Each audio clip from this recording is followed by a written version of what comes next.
Benrique.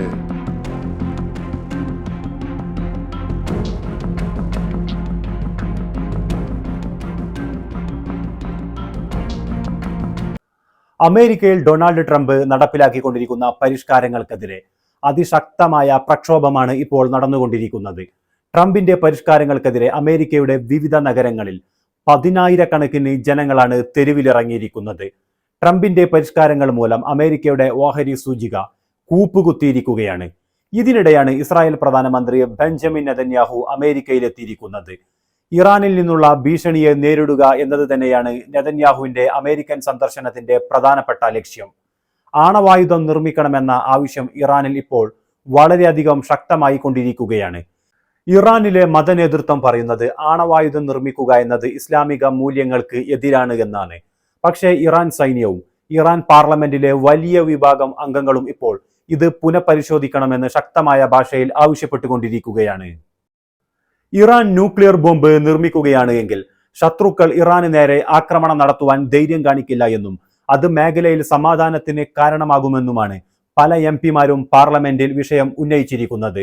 ഇറാന്റെ ആണവ പദ്ധതികളുമായി ബന്ധപ്പെട്ട് ഇറാൻ വിദേശകാര്യമന്ത്രിയായ അബ്ബാസ് അറാഖ്ചി പ്രതികരിച്ചത്, അമേരിക്കയുമായി നേരിട്ട് യാതൊരുവിധ ചർച്ചയ്ക്കും ഇറാനില്ല, പക്ഷേ മധ്യസ്ഥർ മുഖാന്തരം അമേരിക്കയുമായി ചർച്ചയ്ക്ക് ഇറാൻ തയ്യാറാണ് എന്നുമാണ് ഇറാൻ വിദേശകാര്യമന്ത്രിയായ അബ്ബാസ് അറാഖ്ചി ഇതുമായി ബന്ധപ്പെട്ട് കഴിഞ്ഞ ദിവസം പ്രതികരിച്ചത്.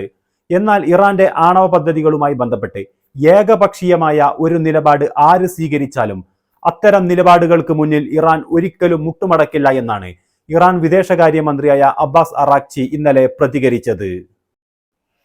അനുവാദമില്ലാതെ ഏതെങ്കിലും ഒരു വിമാനം ഇറാന്റെ വ്യോമാതിർത്തിക്കുള്ളിൽ കയറുകയാണ് എങ്കിൽ, അത് ശത്രു വിമാനമാണ് എന്ന് സംശയം തോന്നുകയാണ് എങ്കിൽ ഉടനെ തന്നെ ആ വിമാനം വെടിവെച്ചിടാൻ ഇറാൻ എയറോസ്പേസ് വിഭാഗം ഇറാൻ സൈന്യത്തിന് അനുവാദം നൽകിയിരിക്കുകയാണ്.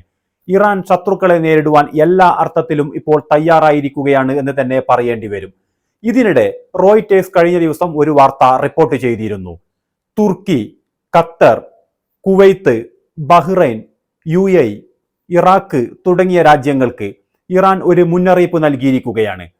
അമേരിക്കയെ സഹായിക്കുകയാണ് എങ്കിൽ, ഇറാനെ ആക്രമിക്കുന്നതിന് വേണ്ടി അമേരിക്കയെ ഏതെങ്കിലും രീതിയിൽ സഹായിക്കുകയാണ് എങ്കിൽ ശക്തമായ പ്രത്യാഘാതം ഇറാന്റെ ഭാഗത്ത് നിന്ന് ഉണ്ടാകുമെന്നാണ് ഇറാൻ ഈ രാജ്യങ്ങൾക്ക് മുന്നറിയിപ്പ് നൽകിയത് എന്നാണ് റോയിറ്റേഴ്സ് റിപ്പോർട്ട് ചെയ്തിരിക്കുന്നത്.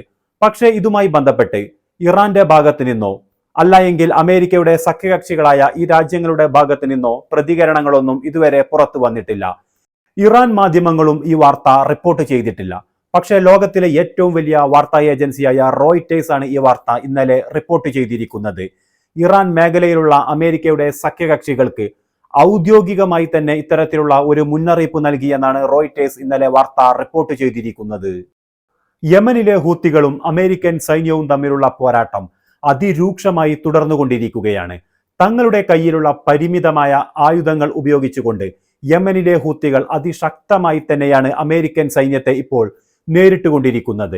ഇന്നലെ രാത്രിയും ഇന്ന് പുലർച്ചെയുമായി അമേരിക്കൻ സൈന്യം ഖത്തറിൽ നിന്നും അതുപോലെ ബഹ്റൈനിൽ നിന്നും യുദ്ധവിമാനങ്ങൾക്കും യുദ്ധക്കപ്പലുകൾക്കും ഇന്ധനം നിറച്ചതിനു ശേഷമാണ് യമനിൽ ആക്രമണം നടത്തിയത്.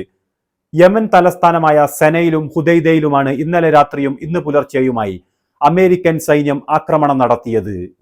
ചുരുക്കി പറഞ്ഞാൽ അറബികളെ ആക്രമിക്കാൻ ശത്രുക്കൾക്ക് അറബികൾ തന്നെ എല്ലാവിധ സഹായങ്ങളും ഇപ്പോൾ നൽകിക്കൊണ്ടിരിക്കുകയാണ്. യമൻ തലസ്ഥാനമായ സനയിൽ 3 ആക്രമണവും ഹൂത്തികളുടെ തുറമുഖ നഗരമായ ഹുദൈദയിൽ 4 ആക്രമണവുമാണ് അമേരിക്കൻ സൈന്യം ഇന്നലെ നടത്തിയത്.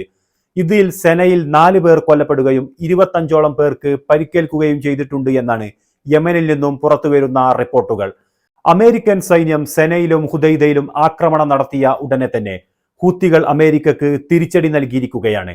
ചെങ്കടലിൽ വെച്ച് അമേരിക്കയുടെ വിമാനവാഹിനി കപ്പലായ ഹാരി എസ് ട്രൂമാന് നേർക്കും മറ്റ് കപ്പലുകൾക്ക് നേരെയും മിസൈൽ ആക്രമണം നടത്തിയതായി ഹൂത്തികളുടെ സൈനിക വക്താവായ ബ്രിഗേഡിയർ ജനറൽ യഹിയ സരിയ അറിയിച്ചിരിക്കുകയാണ്.